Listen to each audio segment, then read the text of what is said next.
Hi Earth Signs, Taurus, Virgo, and Capricorn. Welcome po sa ating channel. At ito ay inyong Daily Gabay Tarot Reading for January 11, 2024.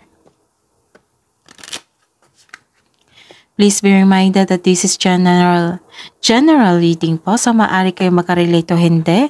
Just take what resonates. Gamitin ang reading na ito bilang gabay lamang. Balik po kayo dito bukas para sa ating Daily Gabay Tarot Reading. Please like, subscribe, and click bell button for notification para po updated po kayo sa Daily Tarot Reading natin. Para po sa gusto magpa-reading, maaari nyo pong makuhang link na sa description box po ito. Message lang po ako sa Messenger. Maraming salamat po. Ano po ang ganap sa araw na ito para po kay Taurus, Virgo, and Capricorn ngayong January 11, 2024? Okay. Maaring ikaw ito na busy ngayon? Or maaring may isang babae na nagbibigay sa inyo ng tulong or nagbibigay sa sakit ng ulo. So, ayun. Pero mostly ito ay isang importanteng babae sa inyong buhay. Okay? Malaki ang kanyang influence. Pwede din ikaw ito, ha? Kung kayo po ay babae, kung kayo po ay lalaki, pwede din kayo ito. Okay, ano po ang ganap sa araw na ito para kay Taurus, Virgo, and Capricorn ngayong January 11, 2023? You're taking some research sa isang bagay at nagkaroon kayo ng knowledge kasi nag-research kayo. Tapos, may malalaman kayong sekreto po. Or nagbabasa kayo ng isang buong libro kasi mahilig kayo sa libro. Okay? At may natutunan kayo sa inyong binasa. Ano po ang ganap sa araw na ito para kay Taurus, Virgo, and Capricorn ngayong January 11, 2024?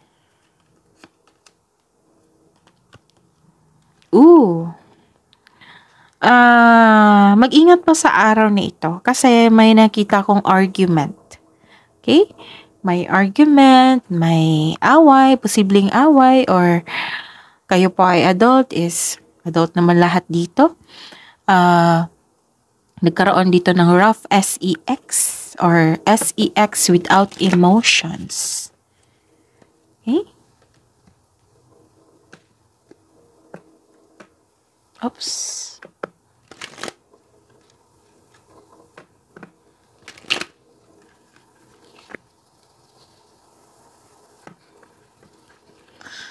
Ano po ang mensahe para sa araw na ito para kay Taurus, Virgo, and Capricorn ngayong January 11, 2024?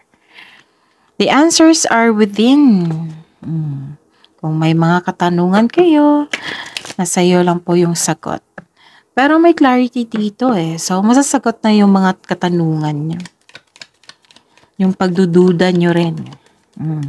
Mabibigyan niya ng clarity. So, message nyo po, Spirit Guides, para po kay Taurus, Virgo, and Capricorn. So, kailangan nyo daw magpahinga.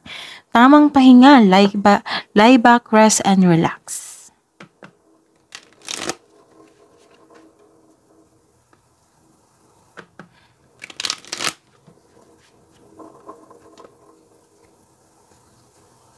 Okay. Ano po ang energy ni Taurus, Virgo, and Capricorn ngayong January 11, 2024?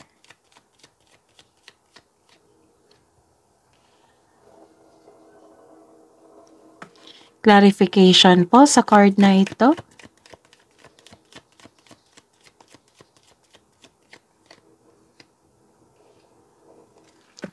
Career and money. Career and money po ni Taurus, Virgo, and Capricorn. Spirits Guides ngayong January 11, 2024.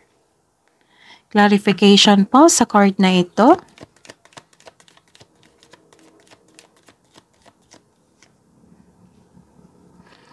Love and romance, self-love, partnership, and romance ni Taurus, Virgo, and Capricorn ngayong January 11, 2024.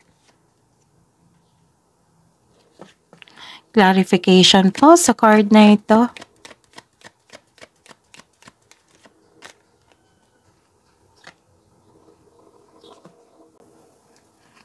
Sa araw na ito ngayong January 11, 2024 para po kay Taurus, Virgo, and Capricorn. Nagkaroon po ng new beginning dito, freedom, curious kayo sa inyong patutunguhan or maglipat kayo ng lokasyon. Para sa inyong bagong yugto sa inyong buhay or new journey sa inyong buhay. So this is a leap of faith, hindi ka takot sa obstacles. You know you are on the right path. Kumbaga bahala na si Batman. The advice is mag-ingat sa padalos-dalos na pagpasya. So kailangan magkaroon ng concrete plan and listen to your intuition also.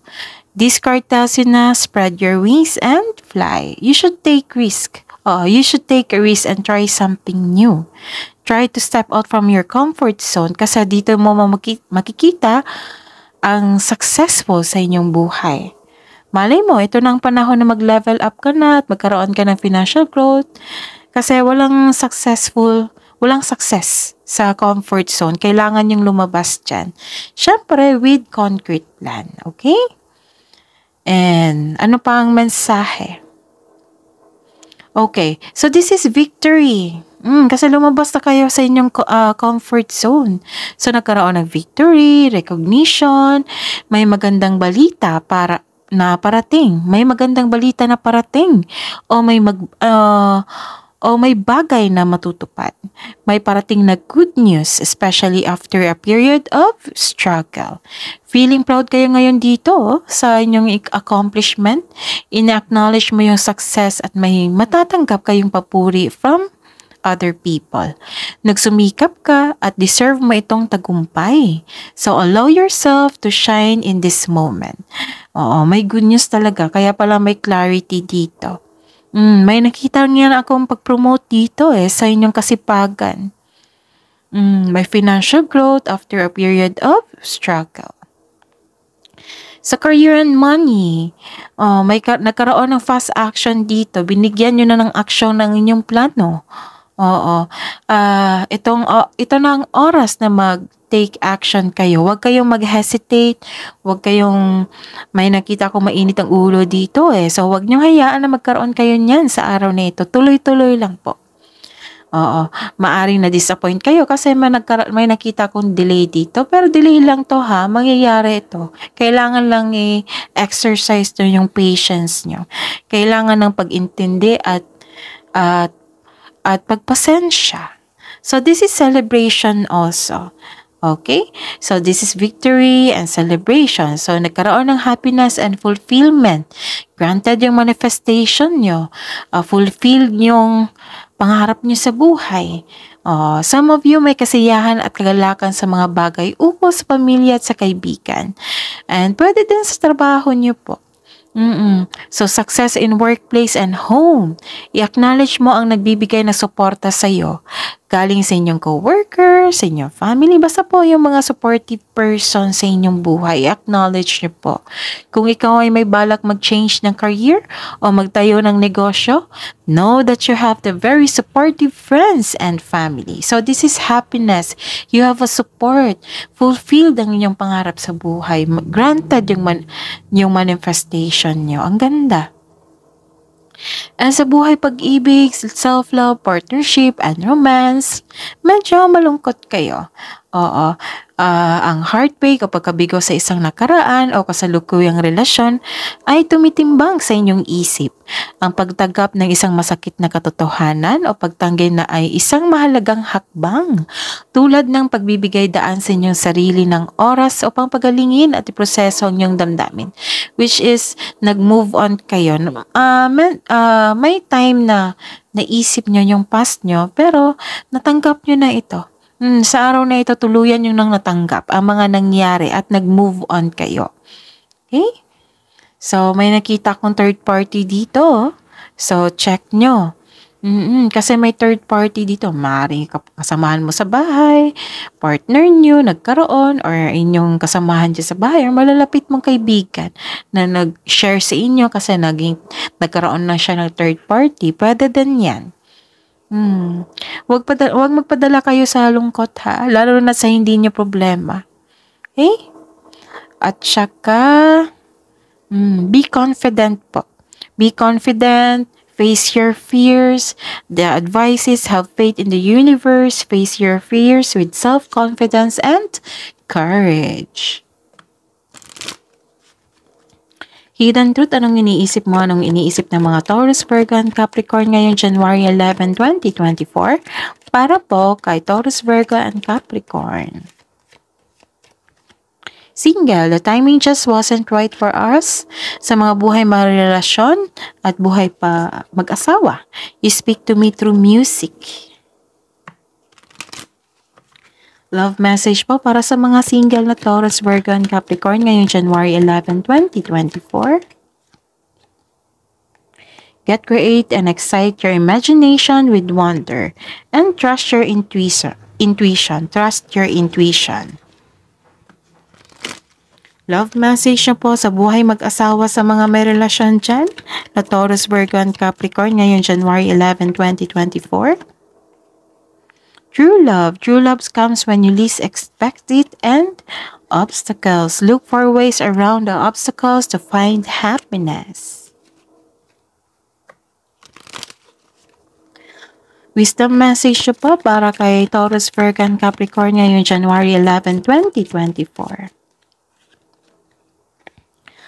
Find a way to abundance. And face your fears. Kakasabi ko lang dito. Face your fears. Release the power of fear. Kabuang advice niyo po para kay Taurus, Virgo, and Capricorn ngayong January 11, 2024. Expect powerful change. Ang ganda. Believe in the impossible.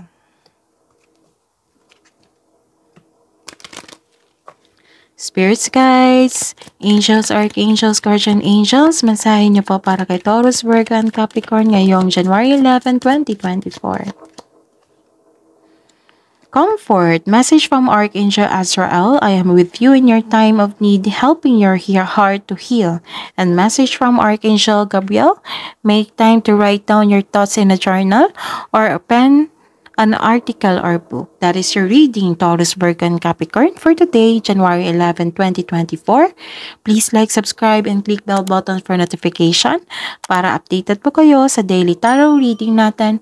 Maraming salamat po.